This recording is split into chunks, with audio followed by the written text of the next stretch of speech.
Peace and love to the family. It's Corbin reporting live. I thank y'all for watching.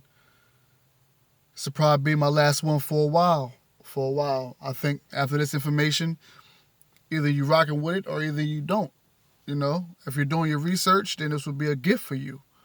If you're a content Christian and you stand on what you believe already, then you should just stop and not even watch this video. But if you're interested in learning more and knowing what the lost gospels is, which are the gospels that your theologians, your pastors and bishops, they don't accept in the churches, well, you came to the right place. Like I told y'all before, I'm going to dig a little bit deeper into the Genesis story.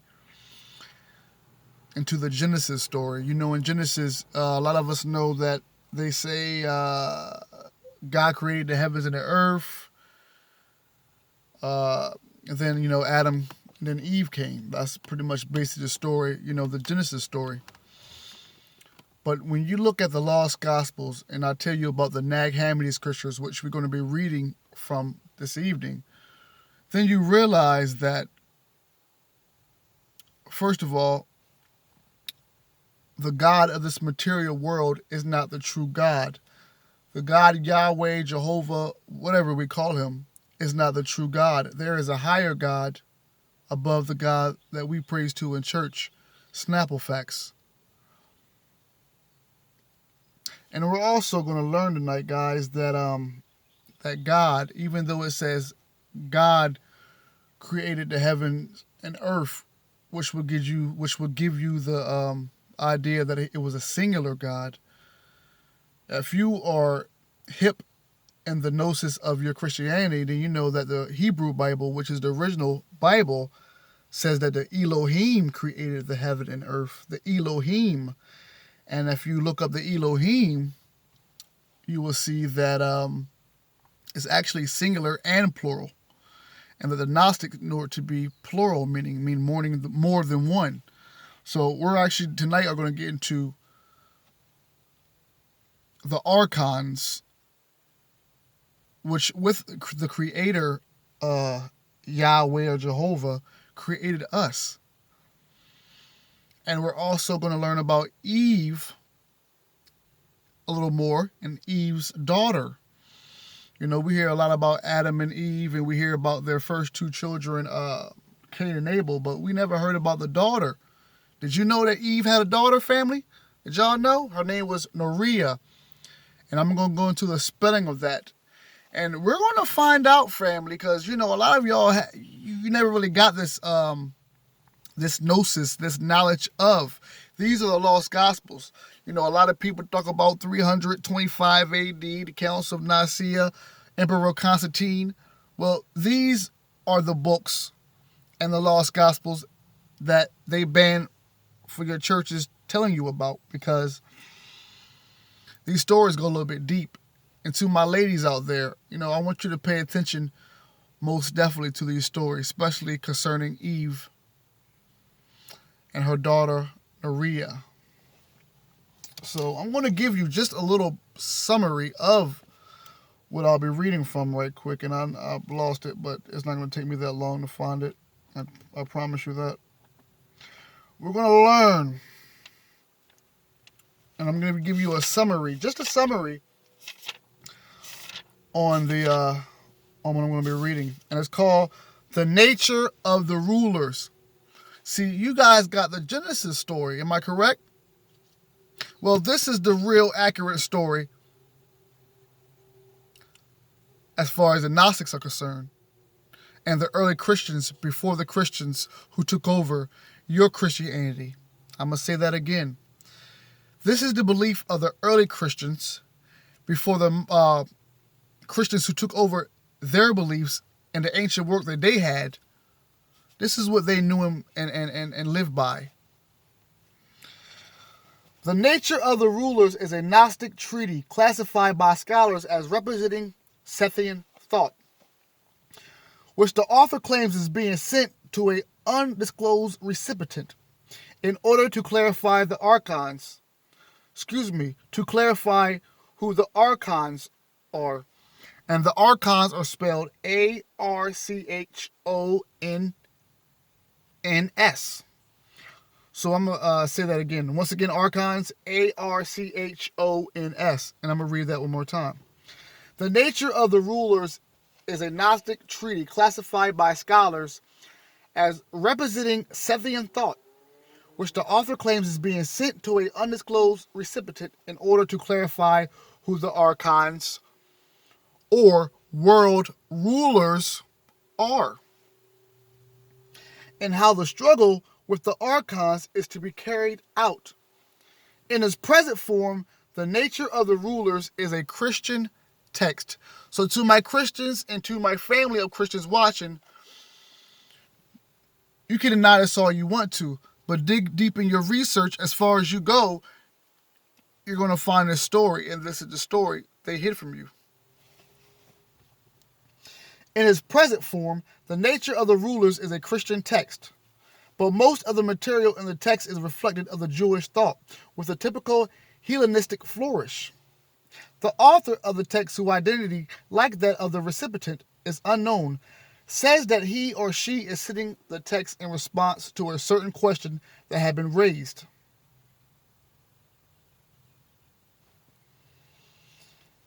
And I'm going to fast forward. I'm going to speed up a little bit. And I want you guys to listen to this very carefully. Very carefully. And don't you worry, I'm about to get into the actual nature of the rulers real soon. But I'm just giving you a summary so we can get warmed up inside that brain. The nature of the rulers is composed of two narrative parts that complement each other and overlap only a little. The first part provides an account by the author of the text, and in this part the author gives a Sethian interpretation of the opening chapters of Genesis 1 through 6. Many familiar characters are introduced to the story. Now family, you let me know if these characters sound familiar to you. The father of the all, Pistis Sophia, Samuel, that's spelled Samael, and you're going to really need to know who that is. Because once again, you call him Jehovah, you call him Yahweh, but the Gnostics knew him as Samuel, which means the blind demiurge. A host of archons, and of course the figures from Genesis, Adam and Eve, of course. The version of the story of Genesis begins with the arrogant and blasphemous utterance of Samuel. I am God, there is no other but me, is what he said. I'll repeat that again. Samuel, which means the blind demiurge, or Jehovah and Yahweh in your Bible, said, I am God, there is no other God but me. And this set the tone for a text that means to disclose the true character of the archons. Are you listening? The divine figure of incorruptibility is well known from the secret book of John, where she is associated with forethought, or Barbello. Here, forethought and Barbello are not mentioned, but incorruptibility seems to assume a role like that of forethought. In the nature of the rulers, it is incorruptibility who gazes out of heaven and whose image appears in the waters of the cosmos. The archons, as described in the text, are androgynous. Androgynous, meaning male and female. With animal faces, the archons, as described in the text, are androgynous with animal faces. They are a crude, lusty lot. And when they try to rape spiritual Eve, did you guys just hear that? Stop the presses. This is pretty serious. God and his crew, the God that you pray in church, and the archons that rock with him, raped Eve? Well, see, this is what the Gnostics knew. This is why this is not in your church. Do your own research, but I'm going to bring that right back. The archons, as described in the text, are androgynous, with animal faces. They are a crude, lusty lot. And when they try to rape spiritual Eve, she, like Daphne in Greek mythology, turns into a tree. So they, the archons, defile the shadow she leaves behind, which is apparently physical Eve. Through it all, the female spiritual presence who recalls, and I'm going to spell that Epinoia, I'm going to pronounce that epinoia, which is insight or reflection, in the secret books of John, remains the active force working with the beleaguered humans in paradise as the mother of the living spiritual Eve. And even through the serpent,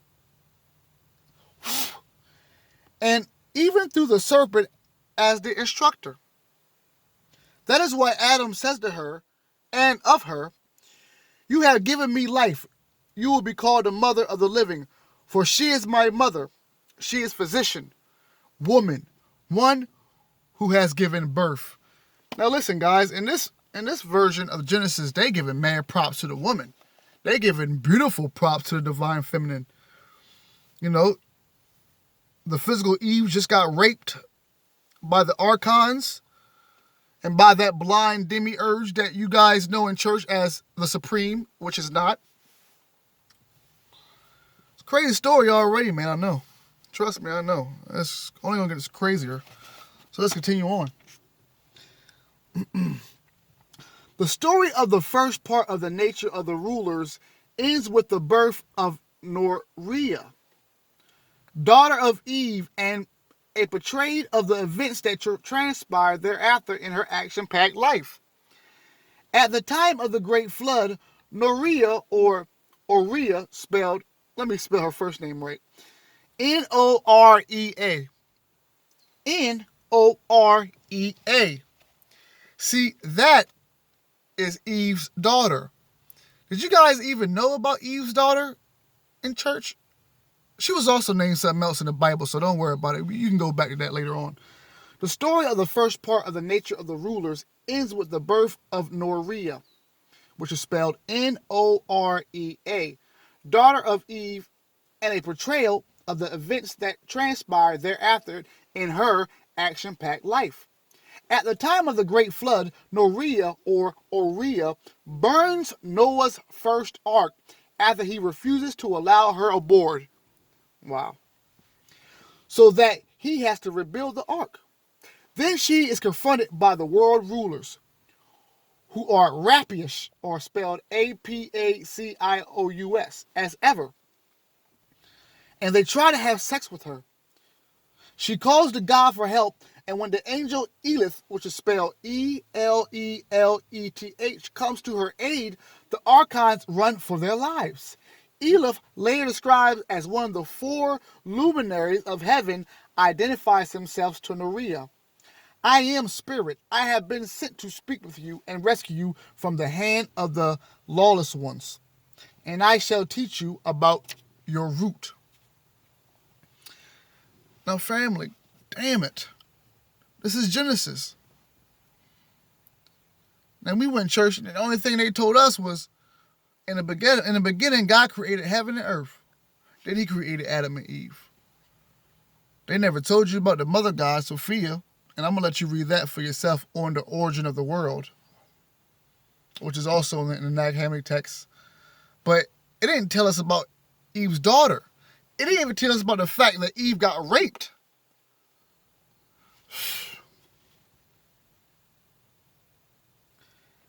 And then they try to rape her daughter. And she called out to God, the true supreme God, not the Jehovah or Yahweh God, but there's a higher supreme God who is time in this age of Aquarius we need to get familiar with, as well as the mother Sophia, the wisdom. With this self-disclosure of Elith, the first part of the nature of the rulers comes to a close. And although the narrative account of this section is filled with the tales of violence and oppression, The overarching perspective is one of hope for oppressed human beings. See, God has a plan, and the will of God is going to be realized. In the words of the text, all these things came to be by the will of the Father of the all. The same hopeful perspective is to be found in the second part of the nature of the rulers. Particularly in the conclusion, the second part opens with Noriah speaking in the first person singular about the glory of the angelic luminary Elith, and her pious comments led into a dialogue between Noriah and Elith, in which Noriah asks a number of questions and Elith provides revelatory answers. Noriah is a prominent figure in the Nag Hammadi Library and beyond.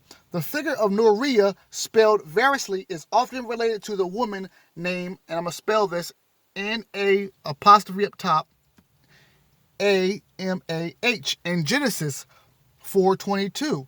I'm going to repeat that again. The figure of Noriah, spelled variously, is often related to the woman named Naamah, or spelled N-A with apostrophe on top, A-M-A-H, in Genesis 4:22, who is said to be the daughter of the Canaanite Lamech, spelled A-L-A-M-E-C-H, that's L-A-M-C-H, and the sister of the Tubal Cain, and that's spelled T-U-B-A-L, Cain.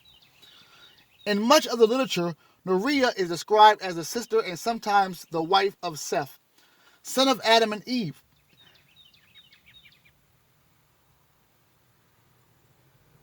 Here is the nature of the rulers. Noriah opens the dialogue after confronting the word from Elith with questions about the authorities of the world. Elith responds by telling a story of creation. Elith's story repeats a bit of what was recounted in the first part of the text, but Elith's story says more about Sophia and her lapse. Yadobroth, please write this down. You know him as God, Jehovah, Yahweh, but this blind demiurge name in the Gnostics is Yadobroth. That's Y-A-L-D-A-B-A-O-T-H.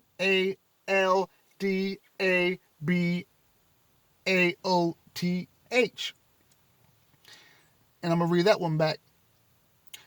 Elif's story repeats a bit of what was recounted in the first part of the text, but Elif's story says more about Sophia and her lapse. Yadobroth, the mishapen child of Sophia, Zoe, the daughter of Sophia, and Sabbath, the son of Yadobroth. Here and in On the Origin of the World, Sabbath turns out to be a pretty fine archon, as archons go. Sabbath repents of his ways and denounces his father, Yadobroth, and his mother, Matter, and he praises Sophia and Zoe. Yadobroth takes the rejection of Sabbath poorly, and this, Elif indicates, is where envy came from. Envy produced death. Death produced children, and death put each in charge of a heaven. All the heavens of chaos were full of their masses. Elif quickly adds, echoing a similar statement earlier in the text. But all these things came to be by the will of the Father of the all, after the pattern of the all that is above, so that some total of chaos might be reached. The nature of the rulers concludes with the last words of encouragement from Elif, and all who know the way of truth. Elif assures Noriah, are deaf, and I quote, are deathless among dying humanity. Are deathless among dying humanity. And the end of the final liberation will come, and I quote, when the true human in human form reveals the spirit of truth that the Father has sent. And then all will be resolved and completed. Elif, in the nature of the rulers, resorts to poetry to communicate the bliss of the children of light, who will say with a single voice, they will say, the Father's truth is just. The child is over all and with everyone. Forever and ever, holy, holy, amen. And now, family, I'm about to go into the nature of the rulers. Excuse me, I'm going to get some water. This, family, is Genesis Uncut and Raw. You never heard Genesis like this until now. And this is what your churches will not accept and will not let you get in the churches because I guess you can, by what we read so far, you can kind of understand why. But we're going to go into the natural story, which is the nature of the rulers. The real nature of the authorities. Concerning the reality of the authorities, the great apostle, through the Spirit of the Father of truth, referred to authorities of darkness and told us our struggle is not against flesh and blood, but against the authorities of the world and the spirits of wickedness. I have sent you the writing because you have asked about the real nature of the authorities. And that's Elif about to break it down. The leader of the authorities is blind because of his power, ignorance, and arrogance. I'm going to read that again. The leader of the authorities is blind because of his power, ignorance, and arrogance. He said with power, I am God. There is no other but me. Did not Yahweh say this? Did not Jehovah say this? Did not your God say this? Snapple facts. He did. So you have to understand, your God ain't the awesome God you thought he was. The rapist. Him and the archons. Excuse me, let's go in. The leader of the authorities is blind because of his power, ignorance, and arrogance. He said with power, I am God. There is no other but me. When he said this, he sinned against the realm of the all. This boast rose up to the incorruptibility. And a voice answered from incorruptibility and said, you are wrong, Samuel, which means blind God. His thoughts were blind. He expressed his power, that is, the blasphemy he had uttered, and pursued it down to chaos and his mother, the abyss, at the instigation of Pistis Sophia. She established each of his offspring according to his power, after the pattern of the eternal realms above, for the visible originated from the invisible. Incorruptibility looked down into the region of the waters. Her image appeared as a reflection in the waters, and the authorities of darkness fell in love with her. But they could not grasp the image that appeared to them in the waters, for they were weak. And what is only of soul cannot grasp what is of spirit. For the authorities were from below, but the image of the incorruptibility was from above. This is why incorruptibility looked down into the region, so that by the Father's will she might bring all into union with the light. The rulers made plans and said, come, let's create a human of soil from the earth. No different from, come, let's make humans, or let's make them of our image.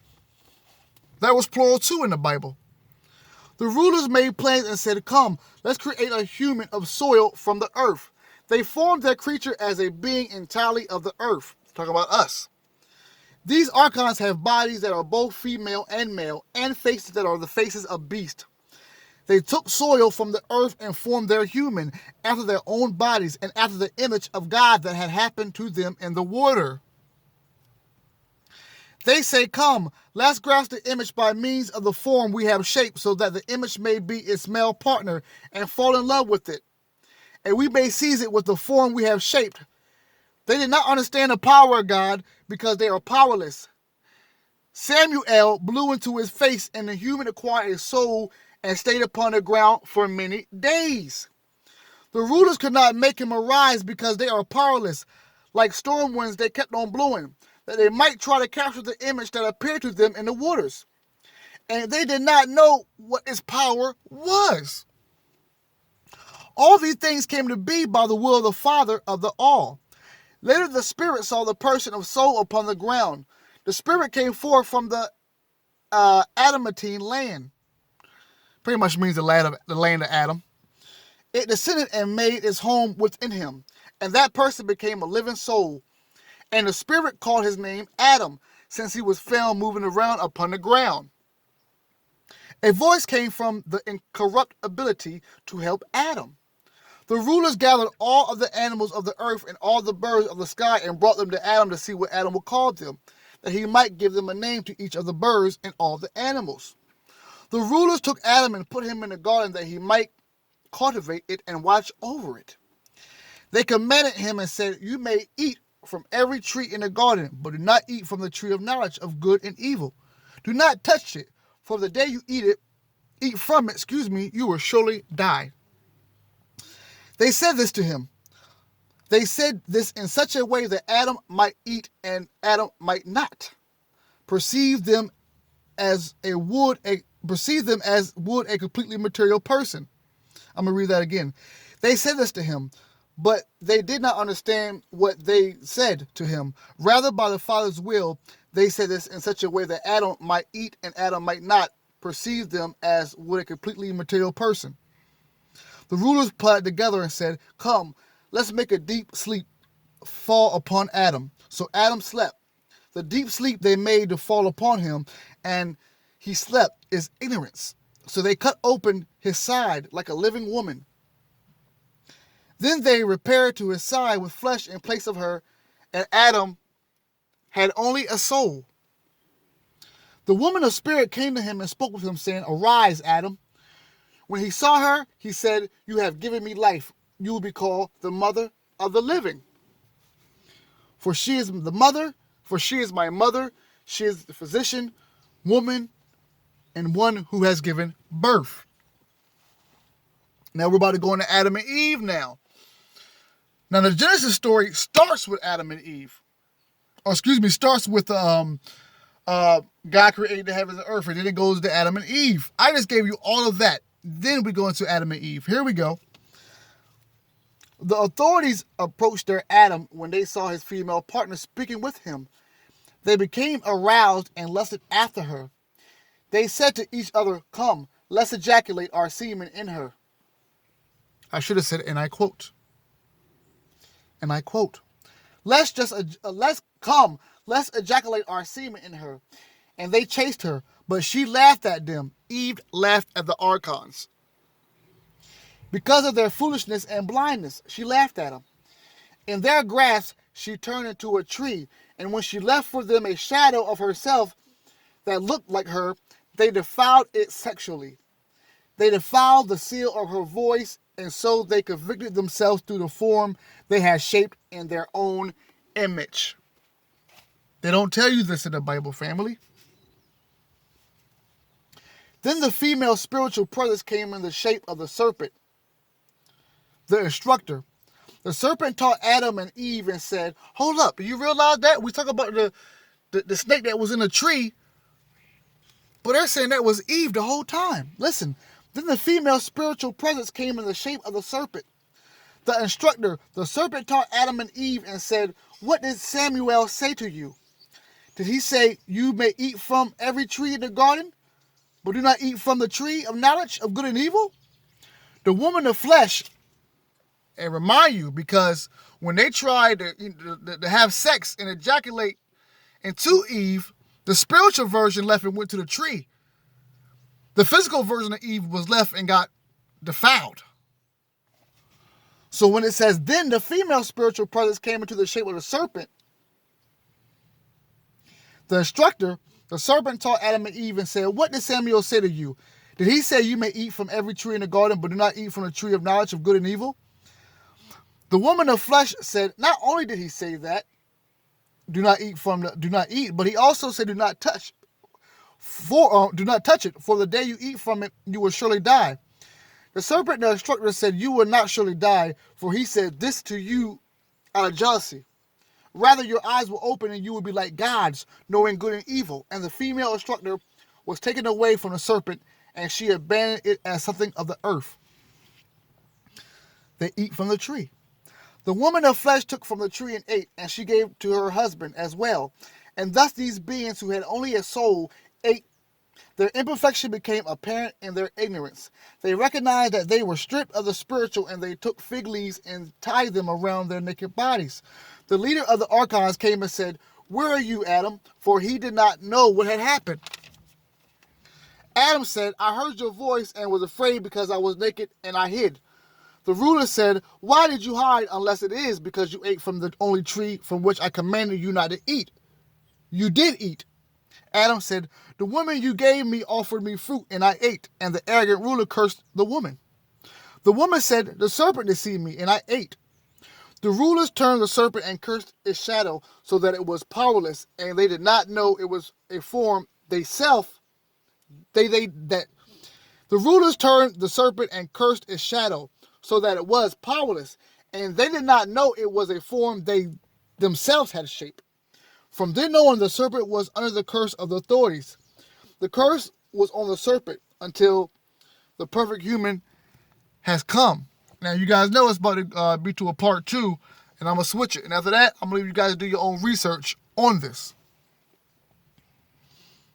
The rulers turned to their Adam. They took him and cast him and his wife out of the garden.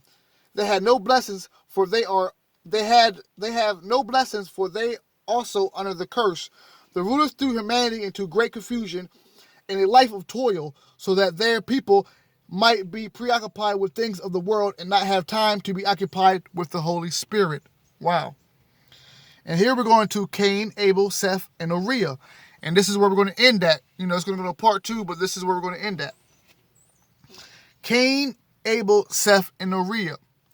After this, Eve gave birth to Cain, their son, and Cain farmed the land.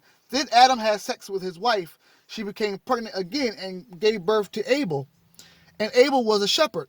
Cain brought in produce from his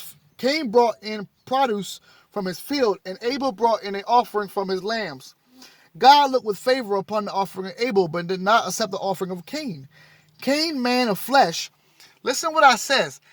Cain, man of flesh. So that should let you know when it says Cain, man of flesh, Abel must have not been of flesh then.